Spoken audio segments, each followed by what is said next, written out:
O deputado federal Mauro Benevides Filho nos mandou um vídeo retratando um estudo que ele fez nos últimos dias sobre os juros no Brasil e os lucros dos bancos brasileiros. Segundo ele, nós temos um bom número de bancos, muito menor do que em outros países, sobretudo nos Estados Unidos, onde o número de bancos é bem maior, consequentemente, há uma concorrência entre eles. Aqui no Brasil, o número aparentemente é grande, mas não há esta concorrência, porque apenas quatro bancos, segundo o estudo do deputado federal Mauro Benevides Filho, tem a concentração da movimentação financeira nacional. E esses quatro bancos tiveram de lucro no ano passado mais de 100 milhões de reais. Vamos ouvir o que diz o deputado. O Brasil tem aproximadamente, filiados à FEBRABAN, que é a Federação Brasileira de Bancos, aproximadamente 113 bancos. Mas existem outras instituições financeiras que só têm agências, também autorizadas pelo Banco Central. Eu diria que o Brasil tem hoje 170 instituições financeiras. Pois bem, olha só o dado que eu vou dar agora que você não sabe. Desses 170, 4 bancos movimentam 83,6% de todas as movimentações financeiras, de operações de crédito, de número de clientes. É uma coisa assim impressionante, 83,6%. É uma concentração muito alta, enquanto nos Estados Unidos, por exemplo, nós temos 4 mil bancos, que acirra melhor essa concorrência, diminui as tarifas, porque aqui no Brasil até a sua conta corrente tem tarifa. Preste atenção lá no teu extrato bancário. Pois bem, vocês sabem, com esse absurdo de taxa de juros, o Brasil tem a maior taxa de juros real do mundo. O que é real? É aquela taxa de juros que excede a variação da inflação. É isso mesmo, do mundo. Eu estou tirando a Rússia porque está em greve, portanto o Brasil é o maior do mundo. Vocês sabem quantos bancos tiveram de lucros em 2024? Espero que você esteja sentado aí. 108, vou dar o número bem direitinho para vocês, 108,2 bilhões de reais. Eles aumentaram em 18,6% esse lucro comparado com o 2023. Também com a taxa de juros dessas, com a aplicação no Banco Central das suas reservas, todo santo dia, recebendo essa taxa de juros absurda, os bancos dispararam de lucros. Só para dar uma ideia, o Banco Itaú, eu falei que 4 bancos representam 83,6% dessa movimentação. Pois bem, só o Itaú teve de lucro, sabe quanto? 40,2 bilhões de reais em 2024. É o maior valor que já se conseguiu em toda a história brasileira. Gente, toda a história brasileira. Depois você teve o Banco do Brasil, com 35,4 bilhões, um crescimento pequeno, que mesmo assim é um valor bastante expressivo. Depois você teve o Bradesco, com 19 bilhões, e o Santander, com 12,4 bilhões. Portanto, mas o total dá aproximadamente, como já falei, 108 bilhões. Gente, é impossível. Hoje, se uma empresa pegar um dinheiro no banco, a rentabilidade do negócio dela não paga a operação de crédito. É por isso que a indústria está tão decaindo ao longo dos anos, porque está quase impossível, porque quem ganha dinheiro é quem faz aplicação financeira. E além desses 4 bancos, tem vários outros, né? Tem o Banco Safra, o Nubank, o C6, a agência do Citibank, vários outros. Mas esses 4 representam, portanto, essa concentração que o Brasil obteve. Bom, eu chamei a atenção que os bancos teriam lucrado 100 milhões, fora 100 milhões. Eu me equivoquei, é evidente. E o deputado disse exatamente o número. Mais de 100 bilhões de reais os bancos brasileiros, ou 4 bancos, lucraram no ano passado. O Mauro Benevides Filho ele é conhecido nacionalmente. É um dos economistas que o Brasil conhece. Ele foi o responsável pela parte econômica do programa que o Ciro Gomes apresentou em suas campanhas para a presidência da República. Desde a primeira campanha de Ciro, ele já combatia o lucro dos bancos brasileiros. Ele dizia que o governo federal é refém dos bancos, que ganham muito dinheiro à custa do suor do brasileiro. É importante se analisar esses dados apresentados pelo deputado federal Mauro Benevides Filho. Hoje ele é um dos vice-líderes do governo na Câmara dos Deputados, exatamente foi escolhido no momento em que o governo, o Congresso Nacional, discutia a reforma tributária. Ele era um dos representantes do governo federal nessa discussão da reforma tributária. Na última sexta-feira, nós fizemos aqui um comentário sobre os 2 prefeitos do Ceará que não tinham tomado posse no dia 1º de janeiro, como manda a Constituição. Os prefeitos são eleitos em outubro e tomam posse no 1º dia do ano seguinte. Pois bem, 2, o prefeito de Choró e o prefeito de Santa Quitéria, não foram empossados. O de Santa Quitéria, porque foi impedido por uma decisão do presidente do Tribunal Regional Eleitoral, o desembargador Raimundo Nonato Silva Santos. E o de Choró, o Bebeto Queiroz, porque estava foragido da justiça. Ele continua para a justiça, ele continua em lugar incerto e nem sabido. Por que ele estava desaparecido e está desaparecido para a justiça?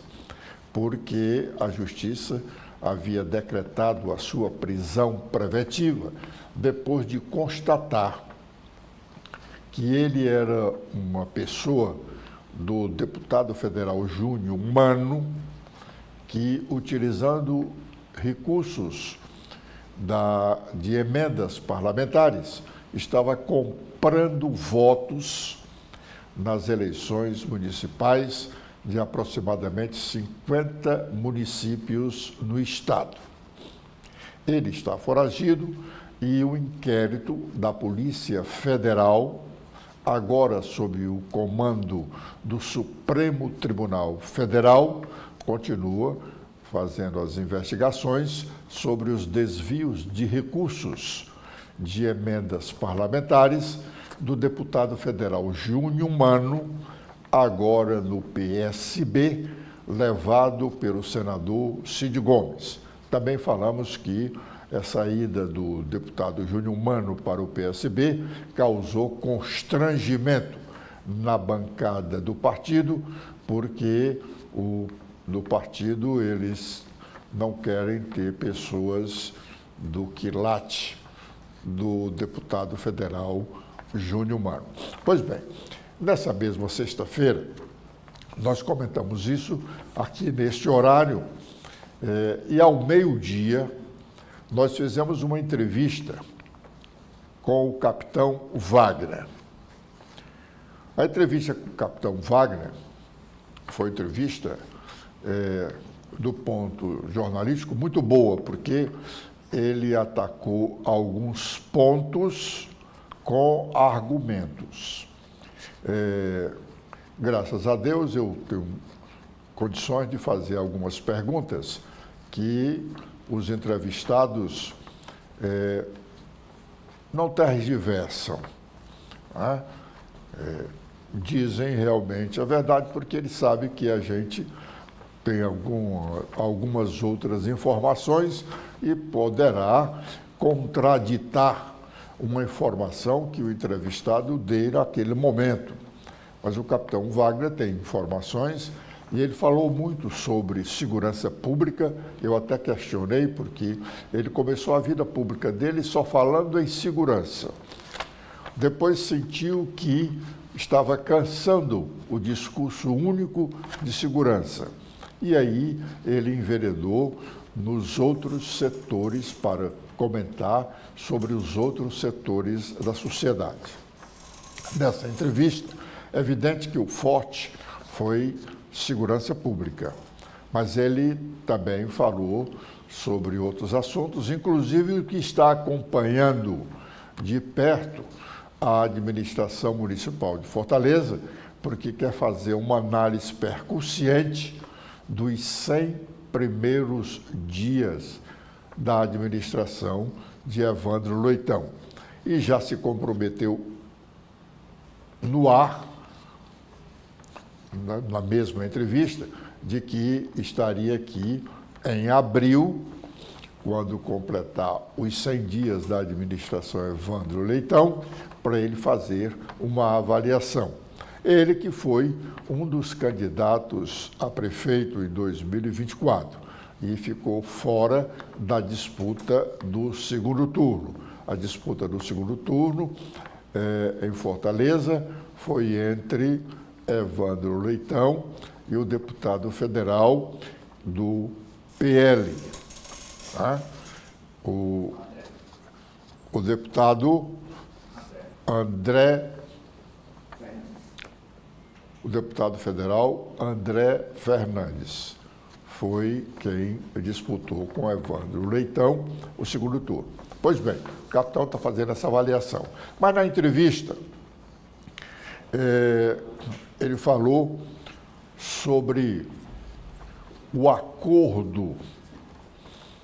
Veja em que mundo estamos vivendo. Um acordo entre duas das principais facções criminosas que atuam no Ceará. Elas fizeram um acordo. Eu até perguntei ao capitão, como é que as facções criminosas têm condições de sentarem à mesa e fazerem um acordo? E os políticos não têm essa capacidade. E ele deu a explicação dele. Pois bem, o capitão falou desse acordo das duas principais facções criminosas que atuam no estado do Ceará, para dizer, ele, capitão, dizer que, em razão desse entendimento, nós vamos ter menos homicídios no Ceará. Menos homicídios no Ceará já neste mês de fevereiro, que caminha para o seu final. Segundo ele, se o acordo perdurar, até o final do ano, este ano de 2025, a estatística vai mostrar uma queda significativa nos homicídios ou nos crimes violentos contra a vida aqui no estado do Ceará. Segundo ele, o governo está se aproveitando deste momento, porque já o governo vai mostrar uma estatística com a queda de homicídios. O capitão diz que vai haver uma redução de homicídios no Ceará ou de crimes violentos, porque as facções criminosas, duas das principais, fizeram um acordo de não agressão pessoal e cada uma vai tomar conta do seu interesse ligado ao narcotráfico. Vamos ouvir o que disse o capitão Wagner. O estado do Ceará está se criando um narco-estado, um estado paralelo, onde as facções é que ditam as regras. Hoje, na periferia de Fortaleza, uma empresa de provedor de internet só consegue vender seus serviços se pagar uma taxa para a facção, senão não consegue trabalhar. Então, esse Estado paralelo decidiu agora que no estado do Ceará, PCC e Comando Vermelho não vão brigar mais por território. Eles perceberam que é muito mais interessante para eles investirem na rota do tráfico internacional de drogas. A droga que é produzida na Bolívia, a droga que é produzida na Colômbia, para chegar nos Estados Unidos, para chegar na Europa, está passando aqui por Fortaleza. Quem está dizendo isso, capitão? A Polícia Federal é que tem essa informação. Então, os líderes do PCC e do Comando Vermelho decidiram, não, vamos deixar de se matar, vamos deixar de brigar e vamos tratar aqui da comercialização da nossa droga, vamos tratar aqui da questão de entrar nas prefeituras para vender o serviço de merenda escolar, de recolhimento de lixo, de iluminação pública, etc. A Polícia Federal também está investigando esse fato. E o governador, logo ao ser noticiado pela imprensa, vários veículos de imprensa a nível nacional e a nível local noticiaram um acordo, correu para cá para dizer, olha, pessoal da imprensa, eu não tenho nada a ver com esse acordo, eu não tenho nada a ver. Eu não sei por que a preocupação do governador em deixar isso tão claro. Mas eu sei, é porque agora, em março, quando divulgarem os dados de fevereiro, vão dizer, houve uma redução no número de homicídios no estado do Ceará, graças ao trabalho do governo do estado. Mentira, é graças ao acordo feito entre o PCC e o Comando Vermelho. E provavelmente, se o acordo perdurar durante todo o ano, o número de homicídios vai ser menor do que no ano passado. Bom, depois o capitão Wagner falou sobre o envolvimento de políticos cearenses com o crime organizado. E citou o caso dos prefeitos eleitos que ainda não tomaram posse nos seus cargos em Santa Quitéria e em Choró.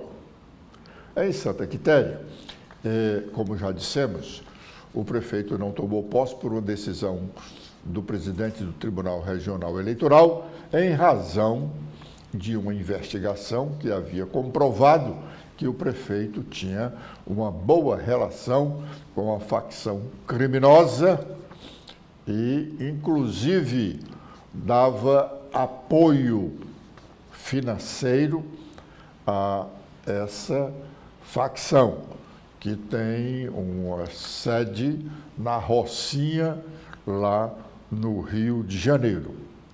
E o prefeito de Choró, antigo Choró Limão, o Bebeto Queiroz, que não assumiu, não por conta de sua ligação com facções criminosas, mas porque um inquérito da Polícia Federal comprovou que ele era o homem do deputado federal Júnior Mano para desviar recursos de emendas parlamentares.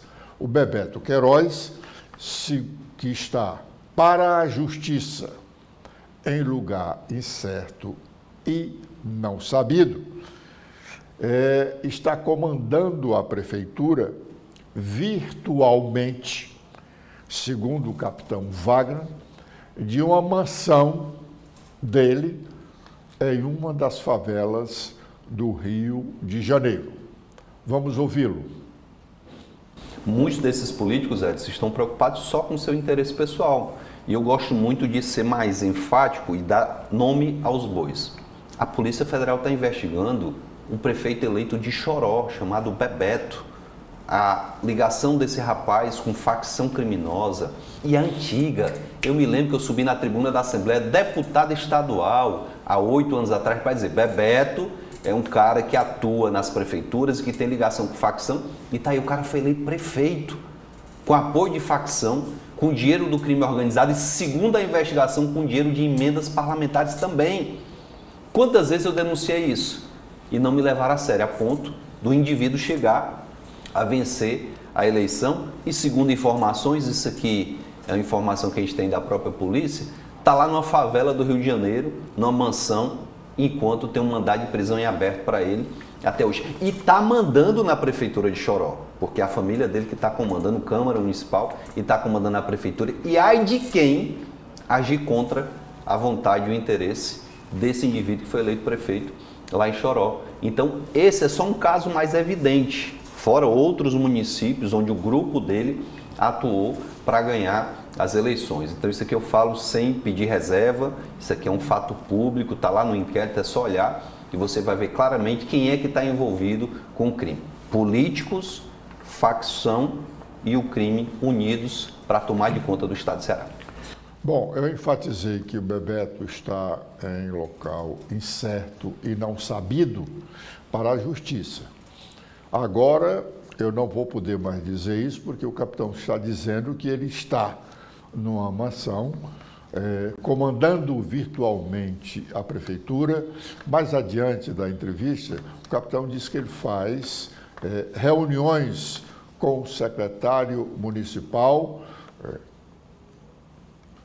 virtualmente e quem está dando as cartas. Agora a justiça sabe.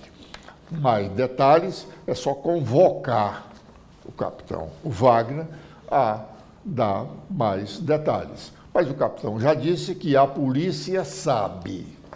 Se a polícia sabe, por que a justiça não sabe?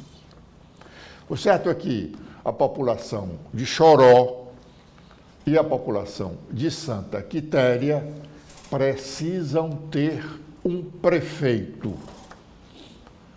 Se vão assumir os dois que até aqui estão impedidos, é uma coisa. Ou se teremos uma nova eleição, uma eleição suplementar.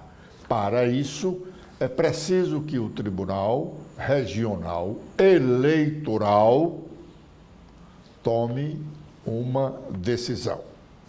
Mas o capitão Wagner falou também, depois de dizer que o governo está tratando mal aos policiais militares, citando inclusive o caso de o governo do estado não mais fornecer fardamento. O governo do estado, segundo o capitão Wagner, não dá mais o fardamento que dava anualmente, uma farda, para os policiais militares.